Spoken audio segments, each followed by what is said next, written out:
Bonsoir à toutes et à tous.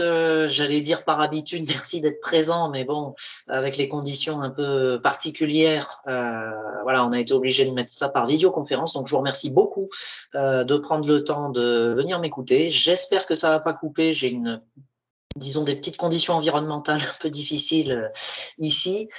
Donc, moi, ce que je vous propose, c'est de discuter des invasions biologiques. Alors, chez les amphibiens uniquement, et de mettre en lien en fait les mécanismes de ces invasions biologiques avec la qualité du milieu aquatique. Parfait.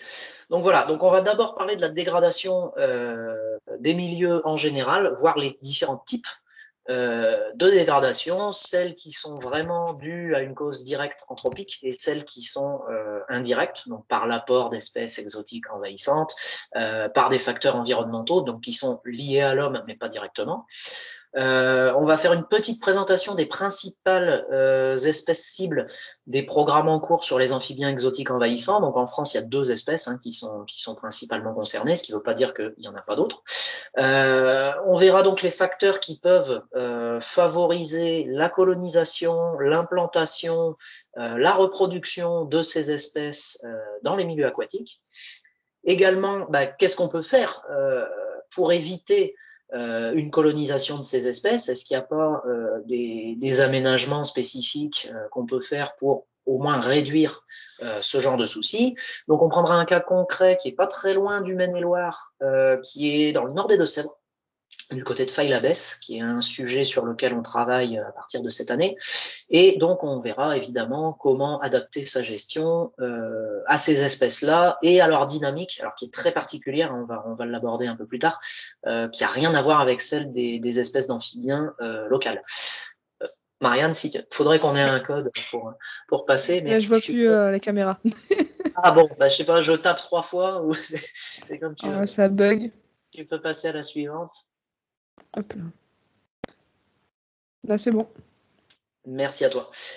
Donc, première petite diapo sur un exemple parmi tant d'autres de la dégradation des milieux aquatiques qui est très souvent lié à l'activité agricole, ça va être l'atterrissement des mares.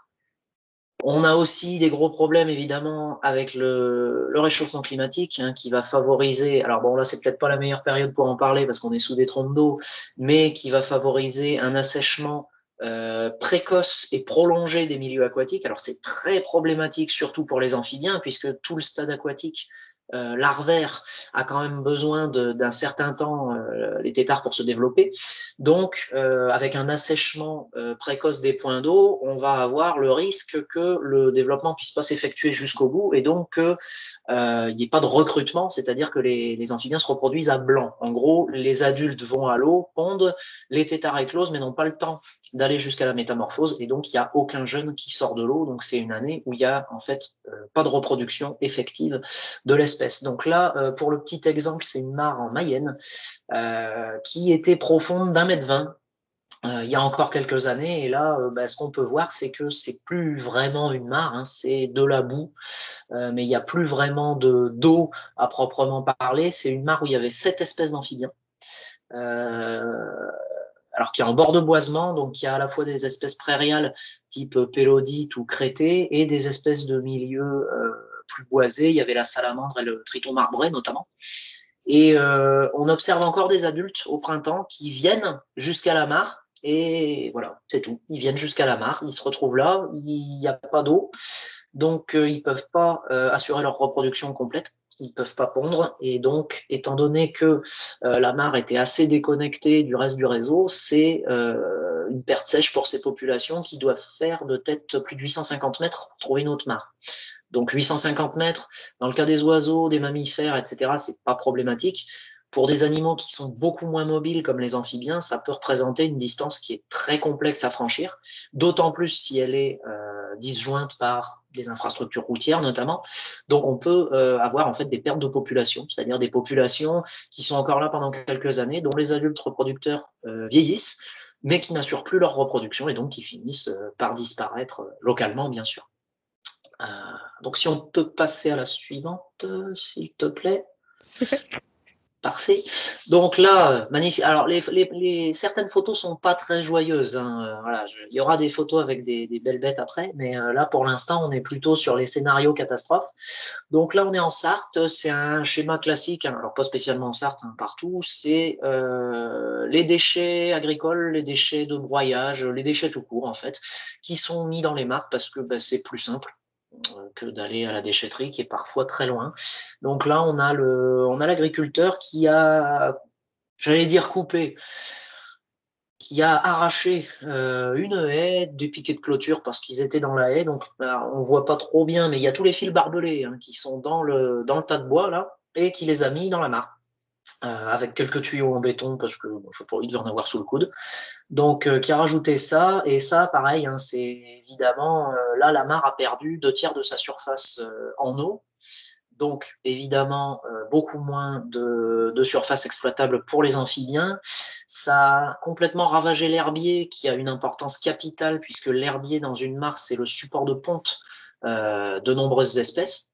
Donc là, c'est une mare qui a été réduite en fait à quelque chose de beaucoup moins intéressant, où avant on avait quand même une diversité d'espèces qui était assez intéressante. On avait le triton ponctué notamment, qui est en gros déclin dans les pays de la Loire et dont justement les mécanismes de déclin sont pas encore bien cernés. On ne sait pas trop pourquoi cette espèce en particulier se raréfie autant, alors que paradoxalement c'est celui qui s'adapte le mieux aux poissons, par exemple. Donc c'est un peu bizarre.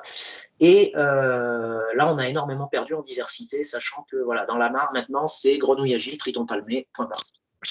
Alors qu'avant, on avait quand même beaucoup de diversité. Oui, si vous voulez poser des questions, n'hésitez pas. J'ai entendu quelqu'un, je ne sais pas si c'est.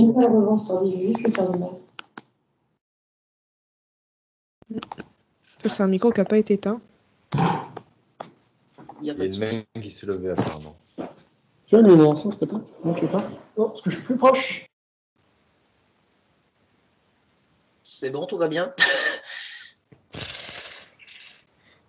Donc, et si on peut passer à la suivante, s'il n'y a pas de questions. Je retourne sur le diapo.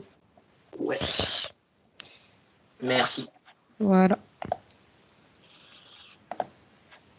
Troisième cas, et magnifique photo, hein, on dirait presque une carte postale de Louisiane. Le problème, c'est que c'est pas en Louisiane, c'est en Gironde.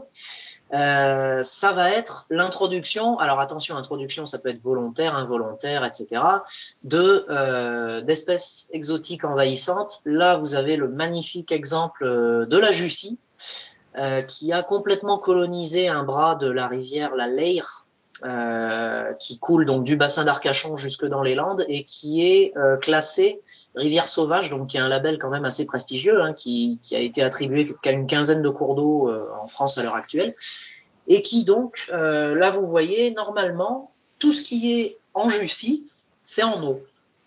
Et là, on voit un peu d'eau au premier plan et on voit le petit filet qui coule en plein milieu, qui a été fait par mes collègues et moi-même juste pour permettre le passage d'un canoë, et c'est tout. Donc là, on a un recouvrement quasi total de la surface en eau par la Jussie.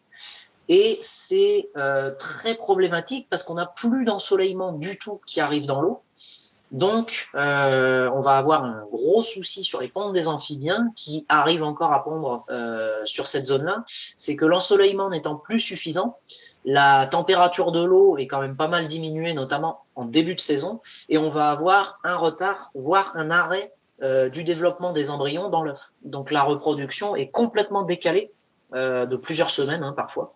Ça peut se jouer à pas grand-chose en saison à cause de ce genre de facteurs. Voilà, donc la Jussie, c'est une plante qui fait l'objet d'énormes campagnes d'arrachage un peu partout en France, sachant qu'on n'a pour l'instant pas de résultats miracles et définitifs.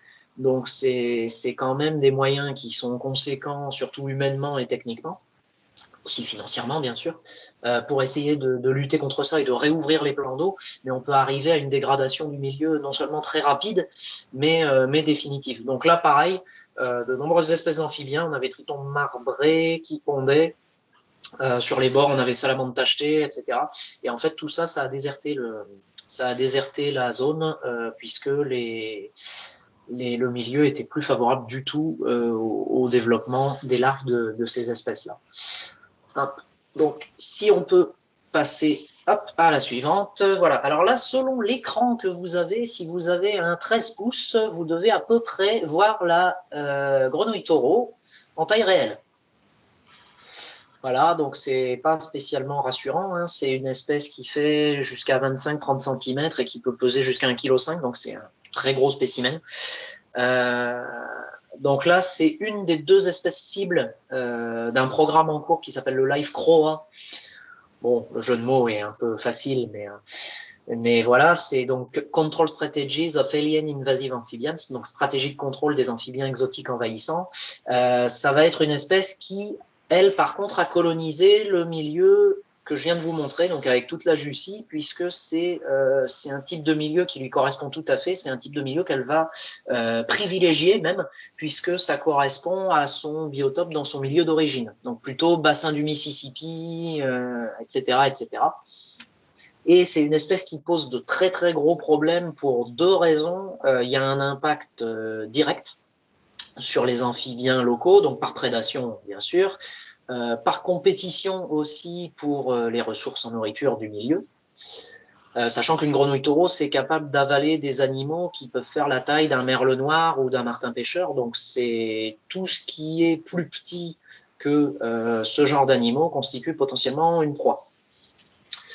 Et il va y avoir également un impact indirect qui est à la limite même plus pernicieux que l'impact direct, ça va être la transmission de pathogènes en qualité de porteur sain. C'est-à-dire que la grenouille taureau va être porteuse de champignons, de ranavirus, d'herpesvirus, etc. Donc elle va le transmettre aux amphibiens locaux qui, eux, par contre, ils sont très sensibles et en Europe, on a eu des cas de mortalité très très importants à cause de ces champignons-là. Donc il y a les 2 champignons, il y en a un pour les urodèles et un pour les anours, hein, donc un pour les crapauds, les grenouilles, les rainettes, un autre pour les tritons, pour les salamandres. Et on voit qu'aux Pays-Bas, il y a à peu près 96% de la population nationale de salamandres tachetées qui a disparu. Donc c'est une quasi-extinction, sachant que des populations qui a été déjà affaiblies par des déconnexions, par l'urbanisation, etc., ça peut leur porter un coup fatal et vraiment faire disparaître des populations entières en l'espace de parfois quelques mois. Donc c'est très compliqué à gérer, c'est très compliqué à prévoir, même si techniquement les chytrides plutôt, c'est très simple de lutter contre eux, c'est des champignons, donc il suffit de les assécher. Sauf que si vous asséchez un amphibien, il meurt. Donc voilà, il y a vraiment aucune solution de traitement sur les animaux une fois qu'ils sont contaminés. C'est très très compliqué de lutter contre ça. Et donc les chytrides, c'est des champignons qui ont tout compris, hein, qui attaquent la peau des amphibiens. Sachant que la peau des amphibiens leur sert à la fois de système respiratoire complémentaire et à la fois de système immunitaire, puisque le système immunitaire des amphibiens est surtout concentré dans la peau, avec le mucus qui contient des peptides, des antibiotiques, etc. C'est catastrophique pour eux dès qu'il y a une atteinte directe à la peau. Alors, on va se rapprocher un peu plus du Maine-et-Loire pour ceux qui sont dans cette région-là. Ah, merci, j'ai plus besoin de le dire. Bien joué, Marianne. Super. Donc voilà, l'autre amphibien cible du programme LIFE, c'est le Xenoplis.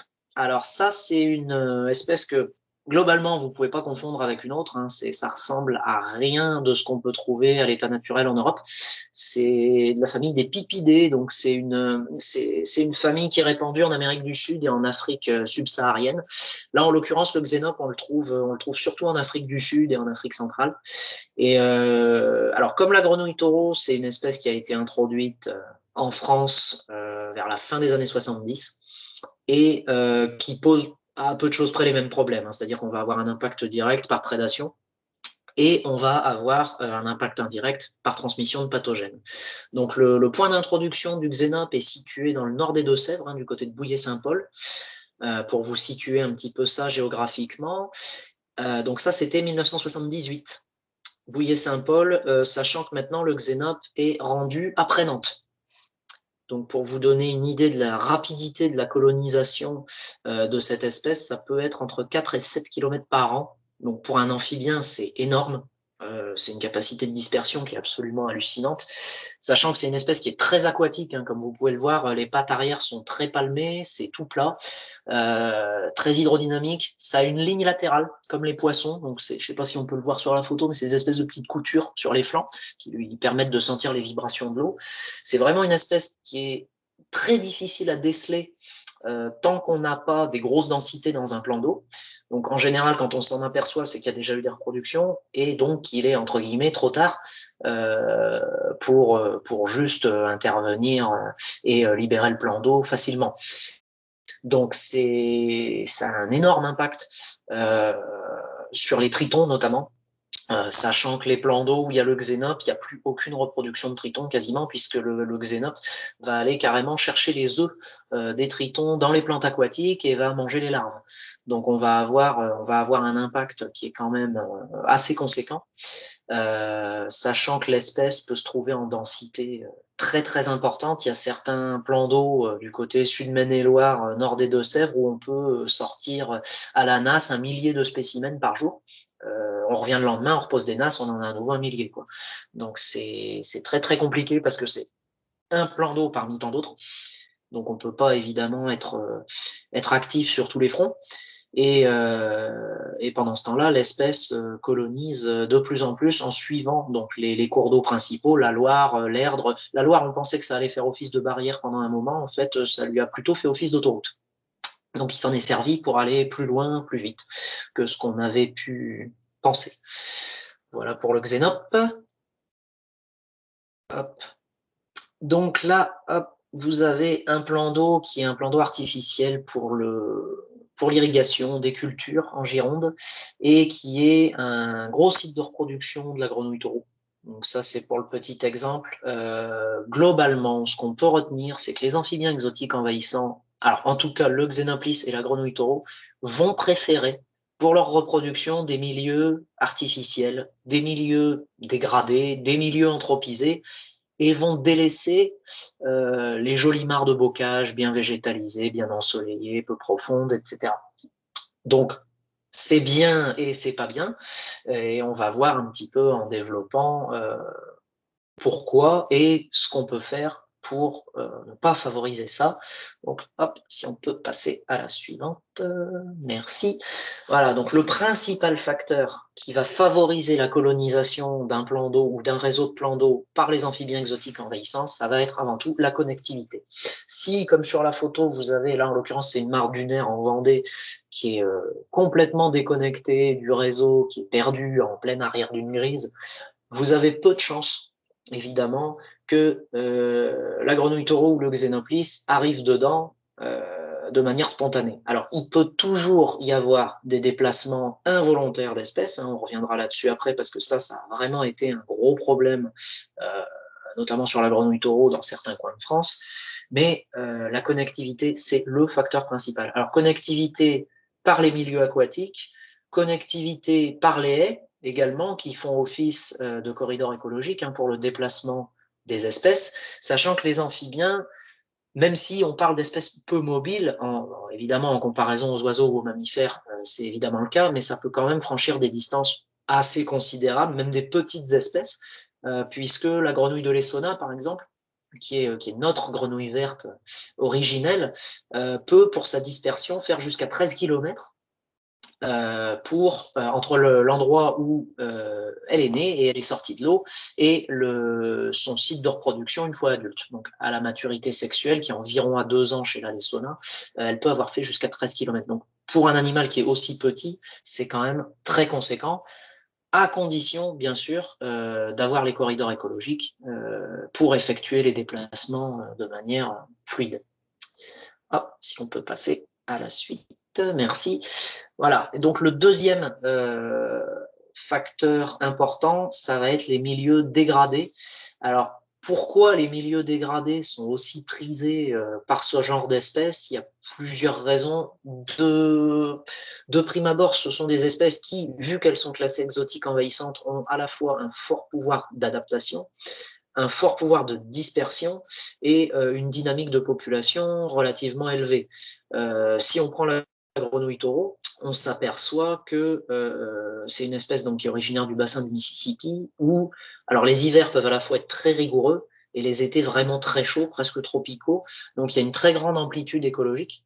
Elle est habituée à avoir des températures extrêmes dans les deux cas, donc elle peut s'adapter facilement dans nos climats tempérés à une grosse diversité de biotopes. D'ailleurs, elle est introduite un peu partout en Europe, en Chine, au Japon. Il y a plein de pays où elle a été importée pour le commerce des cuisses ou pour les bassins d'ornement, et où elle a réussi à coloniser le milieu, à faire souche, et où elle se reproduit très bien depuis pas mal de temps.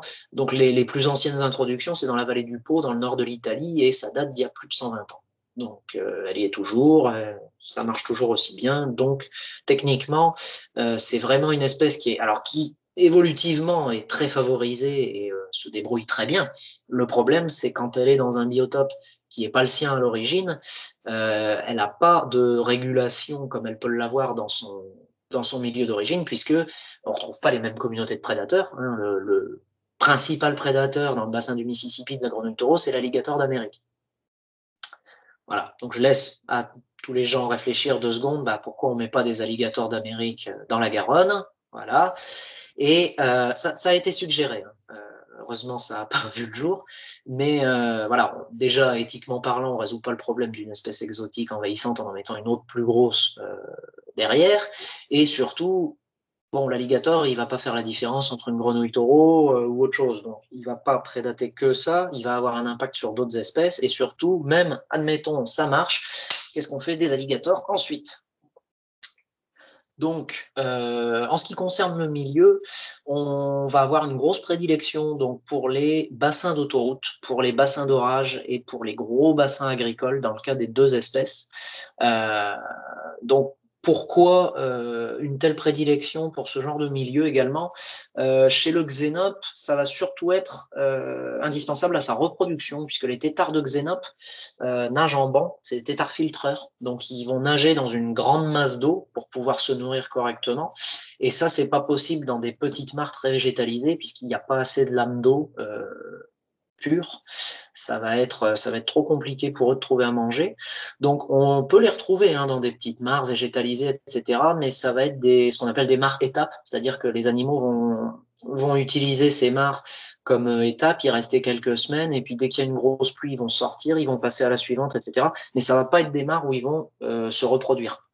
C'est juste des points de passage qu'on peut détecter de manière aléatoire, mais qui ne constituent pas des foyers de population pour l'espèce. Voilà, hop, si on peut passer la suite. Voilà, donc maintenant on va s'intéresser à qu'est-ce qu'on peut faire du coup si on est amené à gérer alors soit des milieux qui existent, soit en créer des nouveaux. Qu'est-ce qu'on peut faire pour que de prime abord ils ne soient pas favorables à ces espèces-là? C'est déjà éviter des milieux qui sont trop pauvres, puisque plus on va avoir de richesse au niveau communauté végétale, plus ça va attirer les espèces locales. Par contre, si on crée des mares entre guillemets nues, c'est-à-dire on fait un grand trou, on le laisse se remplir d'eau et on fait rien du tout, on rase le fond, là on va en fait créer des nurseries à xénope. Donc c'est à éviter bien évidemment. Donc là la petite différence, c'est dans le cas des grenouilles vertes, puisqu'il y a des espèces de grenouilles vertes qui sont envahissantes chez nous également. En haut, vous avez une mare qui est très végétalisée, qui s'assèche de temps en temps, qui est complètement déconnectée du réseau, où on va trouver la grenouille de l'Essona, donc qui est la grenouille originelle de nos communautés d'amphibiens en France. Donc ça, c'était en Isère, je crois. Et donc très végétalisée, très peu profonde, très ensoleillée, et en bordure de milieu boisé. La mare du bas, c'est en plein contexte agricole, quand même pas mal intensif, on va dire, en Sarthe, pas de végétation aquatique, quasiment pas de végétation rivulaire, très grande mare, 2 mètres de fond au milieu, et là, où il y avait des données de l'Essona il y a encore quelques dizaines d'années, c'est grenouille rieuse, grenouille rieuse, grenouille rieuse, parce que le milieu lui correspond beaucoup plus. C'est une espèce qui a des grandes palmures, qui nage très bien, qui est originaire de grands bassins hydrographiques, notamment Danube, Volga, etc. Donc, qui va se plaire dans les grands milieux aquatiques peu végétalisés. Donc là, voilà, c'est vraiment le parallèle entre le milieu propice aux espèces autochtones et le milieu favorable à l'installation d'espèces exotiques envahissantes. Hop, si on peut passer à la suite, la vision d'horreur. Donc, ça, c'est une nasse à Xénope. Donc, s'il y en a qui ont le temps, je vous laisse compter combien il y en a. Moi, je ne sais plus personnellement, mais voilà, ça, c'est le résultat d'une seule nasse, une nasse classique, 50 cm par 30, posée dans le nord des Deux-Sèvres, justement, pas très loin du point d'introduction originel de l'espèce. Voilà, quand on va créer des milieux ou quand on va en prospecter d'autres, il faut faire très, très, très attention aux introductions involontaires d'espèces. Alors, je parle pas des introductions volontaires, parce que évidemment qu'il faut faire attention aux introductions volontaires, c'est assez limpide, sans mauvais jeu de mots. Par contre, de nombreuses espèces, que ce soit des amphibiens ou d'autres taxons, ont été introduits de manière involontaire en France, puis ont été déplacés de leur point d'introduction principal vers d'autres pour ensuite refonder d'autres populations. Et là, ça peut devenir très très vite absolument ingérable. Je pense notamment à la grenouille taureau, qui a été introduite à l'origine du côté de Libourne, à Arvers, en 1968. Donc c'est un particulier, on a réussi à retracer toute l'historique du truc, et c'est un particulier qui en a introduit 8 dans sa mare de jardin comme animaux ornementaux, si vous voulez. Donc 6 femelles, 2 mâles. Voilà, et tout est parti de là. En France, donc évidemment, la mare n'était pas clôturée comme il fallait, donc les grenouilles se sont sauvées, ont fait leur vie, se sont reproduites, sachant qu'une ponte de grenouilles taureau, ça peut être 20-25 000 œufs, donc avec un taux de survie de presque 20-25%, ça peut aller très très vite. Et depuis ce premier point d'introduction dans le Libournais, donc la population a grandi, la population a colonisé de manière naturelle la Garonne, l'entre-deux-mers, etc. Sauf que, entre-temps, il y a certains spécimens qui ont été déplacés, alors volontairement, involontairement, on ne sait pas trop, sur le bassin d'Arcachon et qui ont fondé d'autres populations. Donc là, on va se retrouver avec 2 points d'introduction qui sont assez éloignés l'un de l'autre, mais qui proviennent de la même introduction de base et qui ont donné lieu à encore une autre. Et ça peut se répéter comme ça de manière assez problématique. L'exemple du xénope que vous voyez là, qui se trouve encore relativement facilement en tant qu'animal d'aquarium sur Internet. Donc n'importe qui peut acheter un xénope pour 5 €, voire moins. Et le souci, c'est que comme c'est une espèce qui est très courante à la vente, on va retrouver des populations un peu partout en France qui proviennent pas du tout du même endroit. Donc il y en a maintenant à côté de Lille, il y en a à côté de Bordeaux, il y en a à côté de Toulouse. Et on peut supposer que à côté de chaque grande ville française, il peut y avoir des nouvelles populations de xénopes. Donc c'est assez problématique parce que on peut pas du tout prévoir où et quand il va y en avoir, mais la plupart du temps, quand on s'en rend compte, vous avez déjà des densités comme sur la photo. C'est une espèce qui passe inaperçue très longtemps jusqu'à temps qu'il y ait eu une reproduction. Et là, c'était le cas. Malheureusement, il y a eu reproduction. Si on peut passer à la suivante. Donc, un petit exemple concret, je vais vous parler de Faille-la-Besse. Donc, Faille-la-Besse, il y a un projet cette année de mesures compensatoires, donc de création de bassins pour compenser des milieux qui sont détruits par une nouvelle branche routière. Et on se trouve à moins de 20 km à vol d'oiseau, donc de Bouillé-Saint-Paul, du point d'introduction originel du Xenoplis. On a des mares à créer. Qu'est-ce qu'on fait, en gros? Donc, premièrement, les mares qui sont impactées, il va falloir les tester, savoir si, oui ou non, il y a présence du xénope. Donc, pour ça, la meilleure méthode, on va dire, en tout cas, celle qui donne le plus de résultats, ça va être la recherche d'ADN environnemental. Donc, en gros, ceux qui connaissent pas la technique, on prend de l'eau, on la filtre à travers un filtre très très fin, 0,3 microns, donc c'est vraiment, ça accroche toutes les particules d'ADN possibles. Et on va chercher les marqueurs génétiques spécifiques au xénope pour montrer si oui ou non il y en a dans la mare. Donc c'est pas fiable à 100%, comme n'importe quelle méthode, mais ça permet un gros gain de temps et ça permet surtout d'avoir une très bonne détectabilité sur cette espèce-là par rapport aux techniques classiques de prospection à la lampe ou avec des nasses. Parce que ça, tant qu'il n'y a pas quand même une population conséquente, On peut très bien passer à côté. C'est parce que j'ai dit NAS que tu as passé, c'est ça? Mais tu peux, il n'y a pas de souci. Ce sera plus joli, il y a la photo, voilà. Donc voilà, dans un premier temps, on va rechercher par ADN environnemental si oui ou non il y a présence de l'espèce sur les sites, sachant qu'il y a une quinzaine de mares à la base. Et dans le cas où l'espèce serait pas présente, nous, évidemment, on est très contents. Après, bon, je suis navré pour ceux qui y croyaient encore, mais malheureusement, le Père Noël n'existant pas, en étant à moins de 20 km du point d'introduction de l'espèce, il y a très peu de chances que le xénope soit absent dans cette zone-là, alors qu'il y a des bassins autoroutiers, donc qui sont, je le rappelle, très favorables à sa reproduction, et qu'on est vraiment tout à côté d'un point où il a quand même été introduit à la fin des années 70. Donc il a eu largement le temps de se disperser et de coloniser ces milieux-là qui existaient à l'époque. Et donc, une fois qu'on a prouvé ou pas la présence de Xenoplis, il faut, alors, dans un premier cas, retirer les spécimens qui sont présents sur les mares de base.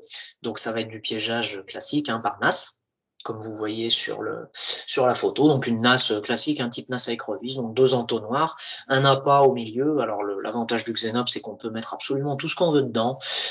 Croquettes pour chien, cornet de bif, thon, sa belle-mère éventuellement pour ceux qui veulent s'en débarrasser, tout marche. Et on va relever les NAS régulièrement pour pouvoir sortir les xénopes, éventuellement relâcher les espèces autochtones qui se seraient pris dans les NAS et qui n'auraient pas été mangées par les xénopes entre-temps, et essayer donc d'évacuer le maximum de spécimens du site aquatique. Et une fois qu'on aura fait ça, hop, si tu peux passer, voilà. Le but, ça va être, même si on a réussi à éradiquer tous les xénopes de la zone en question, ça va être ne pas qu'ils viennent recoloniser le milieu. Alors, 2 choses importantes à savoir. De un, on va essayer de contrer le déplacement des espèces en mettant en place, donc par exemple là c'est quelque chose qui a été fait à Nancy sur l'alite accoucheur, ça va être de mettre en place ce qu'on appelle des cornières anti-dispersion, donc qui permettent de diriger les animaux vers des coins où, alors soit ils n'entravent pas le projet, soit ils risquent pas de se faire écraser dans le cas de projets routiers, etc., mais qui en tout cas ont pour but de les faire aller là où on désire et pas où ils veulent. Donc ça, c'est la première étape. Et la deuxième étape, c'est comme on l'a vu tout à l'heure, c'est d'adapter le milieu qu'on crée à notre problématique. C'est-à-dire que là, on sait qu'il y a le xénope, donc il faut surtout pas qu'on répète entre guillemets l'erreur. Bon, alors, on n'avait pas les données, donc on pouvait pas anticiper, mais il faut surtout pas répéter l'erreur. Alors, il commence à faire noir, je suis désolé, je peux pas avoir plus de lumière. Si quelqu'un me voit encore, tant mieux. Ça va être de créer un milieu qui est pas propice au Xenoplis, mais qui est propice aux amphibiens autochtones. Donc, vu qu'on sait que le Xenoplis a besoin d'une grande lame d'eau pour assurer sa reproduction, on va créer des petites mares peu profondes et très végétalisées, justement pour accueillir les espèces locales et leur offrir un milieu qui leur convient et qui ne convient pas aux espèces exotiques envahissantes. Et je pense que c'est fini. Donc, je vous remercie beaucoup, tout le monde. Et si vous avez des questions, je vous écoute.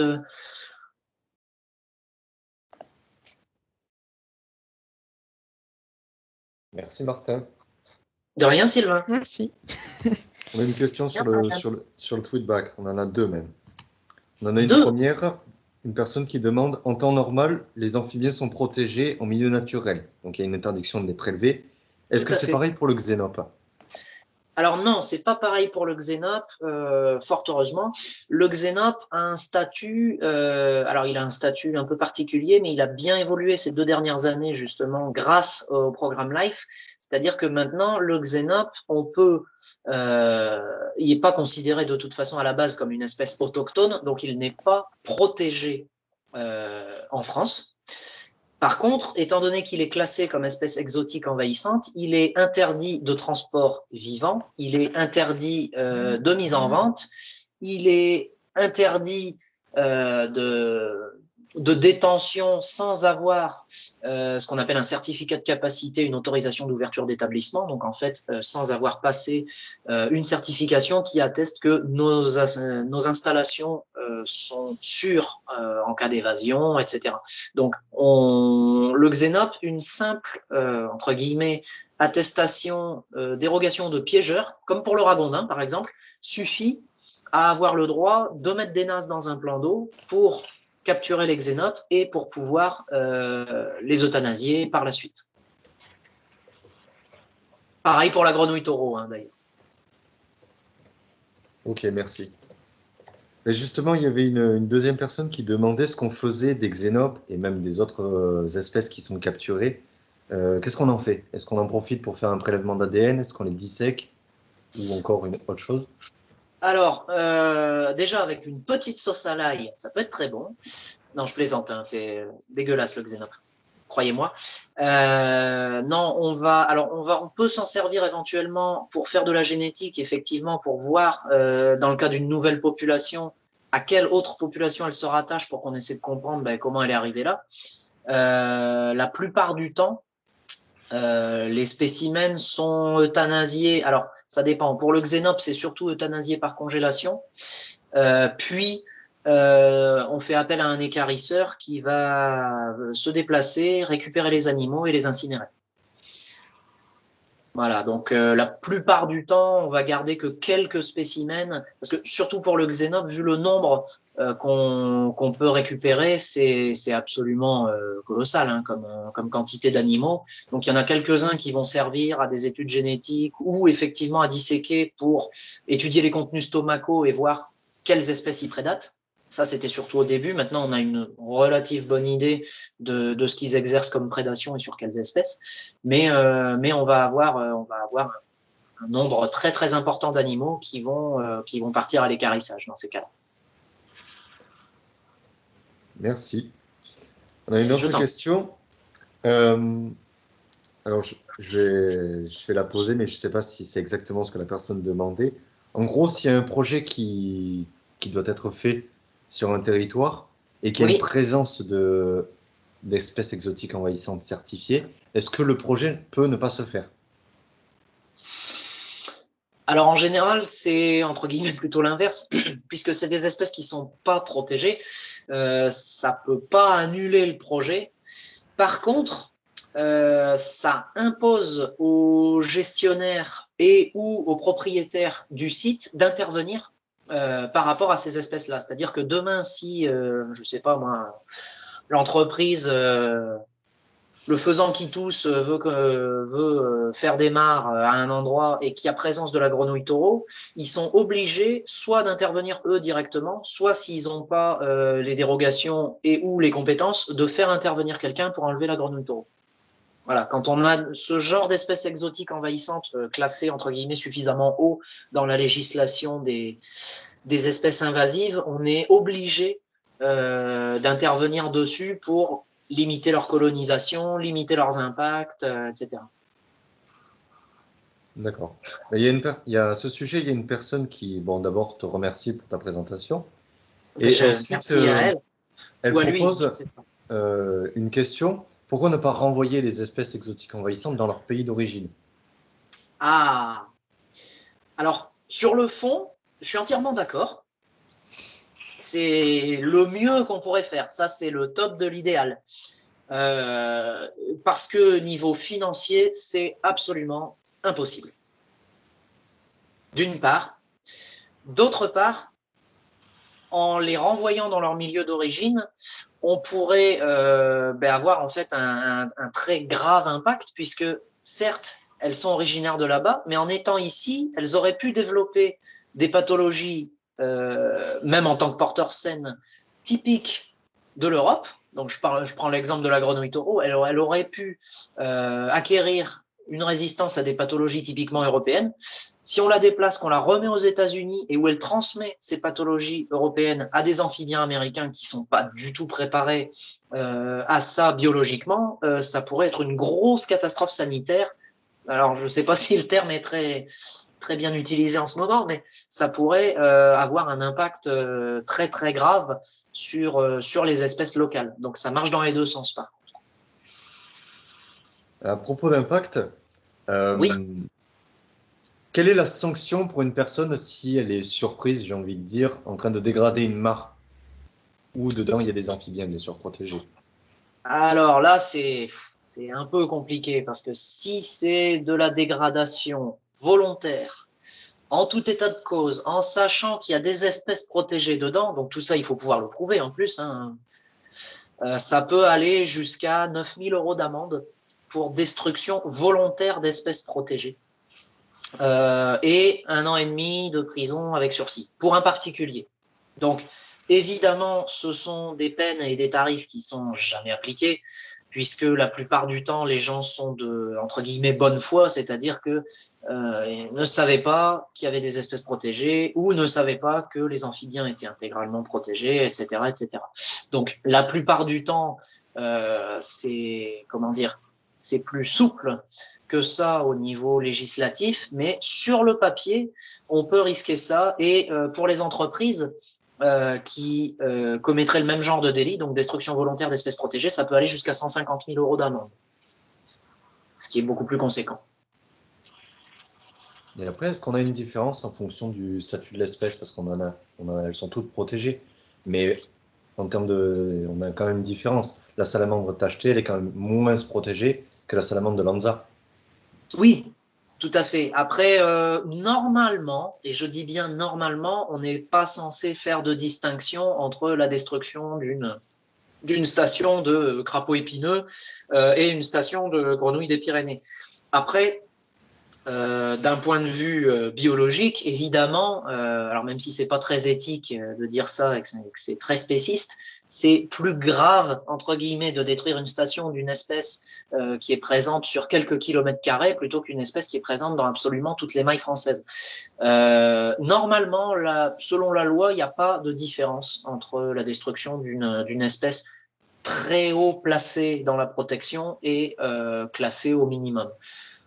Dans les faits, ça a toujours évidemment plus d'impact et plus de poids dans un dossier de dire que, par exemple, tu disais la salamandre de Lanza, bon, alors là, les milieux sont pas touchés parce que c'est des milieux où l'homme va pas trop, mais c'est toujours, ça a toujours plus de poids. Plus l'espèce est protégée, plus le dossier aura d'impact sur le législateur, évidemment. D'accord, merci. Je t'en prie.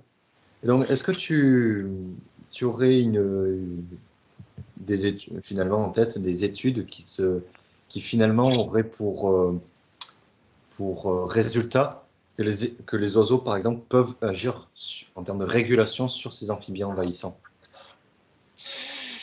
Alors, sur les amphibiens envahissants, j'ai une étude en tête, alors pas sur les oiseaux, mais qui montre l'impact bénéfique de la grenouille taureau sur l'écrevisse de Louisiane. Donc c'est bon, après c'est un peu le serpent qui se mord la queue entre guillemets, c'est-à-dire que la grenouille taureau mange l'écrevisse de Louisiane, donc c'est bien parce que y a moins d'écrevisses de Louisiane. Oui, mais bon, s'il y a plus de grenouilles taureau, bon, je caricature un petit peu, mais je suis désolé, je suis en train de perdre le courant partout. Vous allez bientôt plus me voir. C'est bon, c'est comme le ragondin avec la Jussie en fin de compte, c'est-à-dire que ah oui, mais le ragondin c'est bien parce qu'il mange la Jussie. Oui, mais bon, il y a quand même toujours de la Jussie, il y a plus de ragondins parce qu'ils ont plus à manger, etc., etc. Il y a un impact des oiseaux, notamment des échassiers, sur les amphibiens exotiques envahissants. Après, c'est pas leur proie de prédilection puisqu'ils sont pas habitués à prédater ce genre d'espèces. Donc on va avoir une consommation qui va être occasionnelle. On a montré l'impact de la loutre sur la grenouille taureau, mais c'est une consommation qui est très occasionnelle, qui est anecdotique et qui suffit pas en termes de pression de prédation à dire qu'il y a quand même une régulation naturelle de l'espèce. D'accord, merci. Je t'en prie. J'ai une question qui revient à l'écrit, qui revient sur une des réponses qui était faite avant. C'était renvoyer ces espèces aurait donc un effet sur la dynamique des populations au niveau local, si on renvoyait ces espèces chez elles, je pense. Oui, vu les densités, oui, et surtout avec un gros risque pathogène derrière. Dans le cas tout à fait improbable où on aurait suffisamment de budget pour capturer les animaux et les renvoyer en Afrique subsaharienne, aux États-Unis, etc., il y aurait le risque de zoonose et il y aurait le risque de tout simplement de perturber le milieu d'origine, puisque dans le milieu d'origine, la population de ces espèces-là ne pose aucun problème, puisqu'elles sont régulées par des prédateurs, elles ont un impact normal sur leur proie, etc. Par contre, si on augmente artificiellement, puisque c'est un déplacement que les espèces n'auraient jamais effectué par elles-mêmes, hein, la grenouille taureau ne va pas traverser l'Atlantique toute seule, jusqu'à preuve du contraire. Donc, en fait, on créerait un bouleversement qui est aussi important, en fin de compte, que l'introduction de ces espèces-là chez nous. Ce serait juste dans l'autre sens, quoi. Et ce serait encore de la faute de l'être humain. Pour la petite pique, hein, j'avais envie. D'accord. Et quelle est ta vision finalement pour l'avenir sur ces espèces exotiques envahissantes? Est-ce qu'on arrivera à réguler un petit peu tout ça? D'ailleurs, je sais que certaines espèces sont, je crois que c'est le xénope, qui n'est pas... Mais la grenouille taureau, elle, par contre, il y a des programmes d'éradication carrément. Donc, est-ce que ça pourrait fonctionner? Ma vision, alors outre le fait qu'elle devient nocturne, là, elle est plutôt pessimisto-réaliste, on va dire, c'est-à-dire que les programmes sur la grenouille taureau qu'il y a peuvent conduire, oui, à une éradication réussie, mais pour les petits noyaux de population uniquement. C'est-à-dire que si on n'a que quelques plans d'eau touchés, si on n'a pas de possibilité de recolonisation par un autre foyer d'introduction, oui, là, on peut arriver à l'éradication de la grenouille taureau. Donc là, je parle sur les petits noyaux de population en France, donc en Sologne, sur le bassin d'Arcachon et en Dordogne. Par contre, sur le noyau principal, le noyau girondin, nord-girondin, là, ça me paraît complètement impossible à l'aune des moyens qu'on a maintenant. C'est-à-dire que demain, si on trouve une solution miracle, pourquoi pas, mais avec les moyens de lutte actuels, c'est en termes humains, en termes financiers, en termes techniques, c'est beaucoup trop contraignant. Donc oui, dans certains cas, non dans d'autres. Je ne sais pas si c'est pas très clair, mais l'éradication n'est pas impossible. Tout dépend en fait de l'état des populations à la base. Ok. C'est pas très joyeux, je sais. Désolé. On fait de notre mieux. Y a-t-il d'autres questions du coup? Peut-être à main levée ou pas? Parce qu'on a une dernière, mais ça, je pense que ça va être un clin d'œil. Il y en a une. Aïe, aïe, aïe, aïe, aïe, aïe, aïe, aïe. J'ai peur. Je dois m'en aller ou pas? Allez-y, balancez tant qu'on y est. Alors, il y a une autre personne, Monsieur Manceau. Donc déjà, il te remercie pour ta présentation. Et il y rien. a Salut, Lionel. deux questions qui se suivent. Que peut-on faire pour pallier à la dégradation des milieux aquatiques? Et que proposes-tu dans le cas de la mare mayonnaise que tu as présentée au début? Super. Alors, en tant que mayennais, Lionel, c'est très chauvin de ta part. Alors, déjà, ce qu'on peut faire, c'est plus ou moins ce que je disais tout à l'heure, hein, c'est quand on va être amené pour une raison X ou Y, que ce soit des mesures compensatoires ou que ce soit juste pour favoriser les amphibiens sur un terrain public ou privé, il faut bien penser à créer des mares qui ont un profil non pas favorable aux espèces exotiques envahissantes, mais aux espèces françaises. Et pour le coup, ça nous arrange, puisque techniquement, c'est beaucoup moins contraignant de creuser une mare de 8 mètres carrés, 60 cm de fond et de l'oublier, entre guillemets, pour qu'elle se végétalise bien, plutôt que de faire un étang de 500 mètres carrés avec des poissons, un pont en bois et des canards. C'est moins cher, ça dépense moins de temps, moins d'énergie, donc c'est beaucoup plus intéressant à la fois pour nous et pour les amphibiens. Et ce que je proposerais pour cette mare mayonnaise qui est en train de s'atterrir, ben, tout simplement, c'est de la recreuser. Quand c'est comme ça, on évacue en fait toute la boue. Alors là, faut pas y aller à la pelle, hein, parce que, enfin, on peut y aller à la pelle, mais pareil, là, il faut une personne à 35 heures toute l'année avec un camion benne et une pelle et une brouette.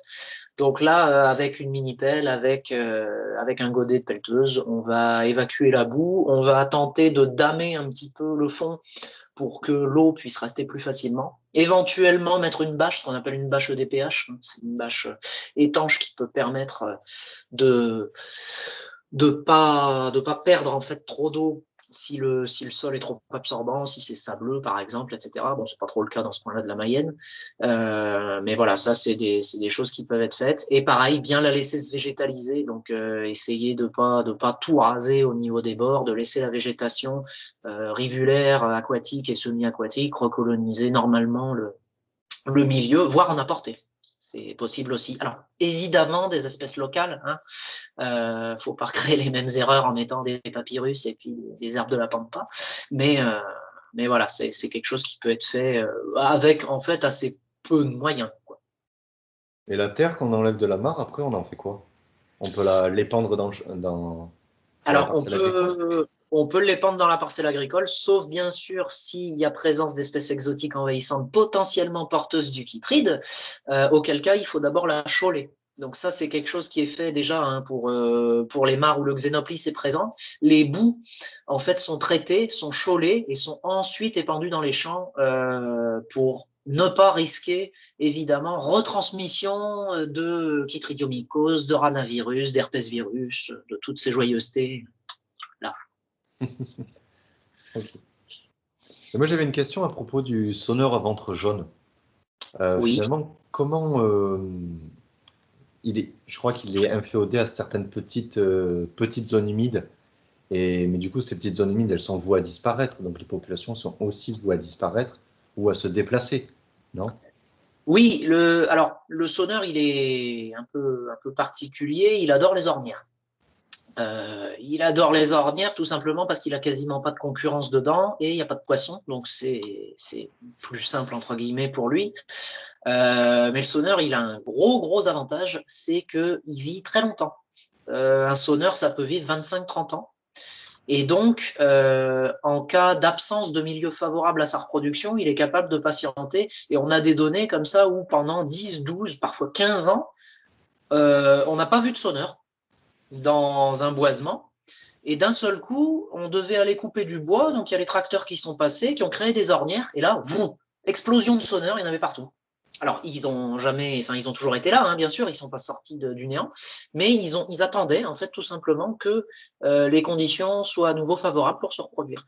Donc, ça peut perdurer comme ça très longtemps, et j'ai bon espoir, alors après, peut-être que je rêve aussi, mais j'ai bon espoir qu'on le retrouve en Maine-et-Loire, où la dernière donnée date de 2006, dans les Mauges quand même, donc il pourrait encore être là. Ok, merci. Mais finalement, comment est-ce on pourrait modéliser son habitat à ce moment-là? Le sonneur? Ouais. Le sonneur, c'est très facile entre guillemets de le favoriser. Il suffit de permettre en fait l'exploitation du bois. Donc si tu veux faire une modélisation, un peu de lumière, si tu veux faire une modélisation de prédictive en fait des endroits où tu pourrais le trouver dans 10 ans, en fait, il faut que tu regardes quelles parcelles vont être coupées prochainement, quelles parcelles il y aura du passage d'engins, etc., etc. Et en fait, c'est ça qui va te donner. Alors, il peut se déplacer, le sonneur, bien sûr. Bon, après, il va pas faire 25 km, mais il peut se déplacer de plusieurs centaines de mètres dès qu'il y a un milieu qui se crée. Et en fait, on s'aperçoit de plus en plus que le sonneur peut être considéré comme une espèce pionnière, puisque dès qu'il y a un milieu qui se crée, dans la semaine, tu peux avoir des sonneurs qui débarquent dedans, alors que ça fait 10 ans que tu n'as pas de données de sonneurs sur le secteur. Ah oui, ok. Ah oui, ça peut être. Les dernières populations qui nous restent en Pays de la Loire sont dans des carrières, et donc il y a un plan de gestion de l'espèce qui est très bien fait. Et en fait, quand il y a des mares qui sont comblées, il y en a d'autres qui sont créées avant, bien sûr, pour permettre aux animaux de se déplacer. Et en fait, on s'aperçoit que dès que la mare est créée, parfois en quelques jours, tu as des sonneurs dedans, alors qu'elle était à 150 mètres de la première mare. Donc ça peut être très très rapide. Ok, merci. Et là, j'ai une personne qui m'avait posé une question en début. Et bon, oui. Elle est plutôt à la fin, celle-ci. C'est quelle formation tu as fait? Le petit clin d'œil, je pense. Bien joué. Est-ce que cette personne ne s'appellerait pas Marianne par hasard? Ah non, ça c'est pas moi. C'est vrai? Ah, d'accord. Ah, ouais, ça, c'est pas mal. Quelle formation j'ai fait? Aucune. Je n'ai aucun diplôme en biologie. J'ai jamais suivi de formation et surtout pas le master d'Angers. Je plaisante, hein. Pardon, Jean. Je, je critique pas ton cursus. Non, j'ai aucune formation entre guillemets académique en herpétologie. J'ai eu juste entre guillemets la pure chance de rencontrer quand j'étais tout petit Françoise Cercollet, qui est herpétologue au Muséum d'histoire naturelle de Paris et qui a vu que j'étais insomniaque et absolument passionné par les amphibiens et les reptiles, et donc qui a décidé de me prendre un peu sous son aile, on va dire, et de m'apprendre l'herpétologie. Donc j'ai appris comme ça, grâce à Françoise, à qui je fais coucou si jamais elle est. Voilà. Donc j'ai été formé sur le tas. Il y a une question qui a été posée dans le Teams par Anthony, qui sera le présentateur samedi matin, qui dit: contrairement au sonneur à ventre jaune, le sonneur à ventre de feu peut-il être considéré comme espèce exotique envahissante? Oui, il peut être considéré comme espèce exotique envahissante puisque, alors déjà, salut Anthony, merci pour le café tout à l'heure, et on n'a pas de population naturelle de sonneurs en France. Donc, c'est une espèce exotique envahissante à partir du moment où il a été relâché, alors de manière involontaire, hein, pareil, là on sait comment il est venu. Hein, en fait, il y a des têtards qui ont été importés des pays de l'Est, notamment de Pologne, dans des bacs d'alvinage de poissons, et donc qui ont créé des populations comme ça en France. Mais oui, on peut considérer le sonneur à ventre de feu comme une espèce exotique envahissante en France, de même que la grenouille rieuse, hors la région Alsace, enfin l'ancienne région Alsace, pardon, c'est Grand Est hein, maintenant, qui a des populations naturelles en Alsace, dans la vallée du Rhin, mais pas ailleurs en France. Donc toutes les populations autres que celles-là sont considérées comme exotiques envahissantes puisqu'elles sont pas présentes de manière naturelle. Bien, s'il n'y a pas d'autres questions, je pense qu'on va pouvoir conclure. Concluons. Et du coup, je te remercie, Martin, pour cette intervention qui était très intéressante. Mais merci. Pas de souci. Et merci tu peux revenir quand tu veux. Ben oui, c'est merci de m'avoir invité déjà. Et puis, si j'arrive à me sortir vivant de là, je veux bien revenir l'année prochaine, il n'y a pas de problème. Et du coup, est-ce qu'il est possible aussi de te suivre sur Internet ou pas, je sais pas, avec, par exemple, Alors, pour les actions que tu fais avec ton entreprise ou pas? Bien sûr, on a un site internet qui est tout neuf, qu'on a refait il n'y a pas très longtemps, donc c'est mclterra.com, hein, vous trouverez facilement. Il y a une page Instagram également qui publie 1 ou 2 fois par semaine des petites nouvelles de ce qu'on fait. Bon, là, c'est l'hiver, donc il n'y a pas trop de projets en cours, mais ça va redémarrer très vite. Donc ouais, vous pouvez me suivre, façon de parler, suivre les projets en cours qu'on mène, soit sur le site, soit sur la page Instagram, il n'y a pas de souci. Merci. Et puis avant de laisser partir tout le monde, je vous invite déjà à venir à la conférence de demain qui sera présentée par Sylvain Grimaud. Et bien, je vous remercie de votre présence à tous. Et puis je vous dis peut-être à demain. Merci. Et bonne soirée. Pareillement, bonne soirée à tout le monde.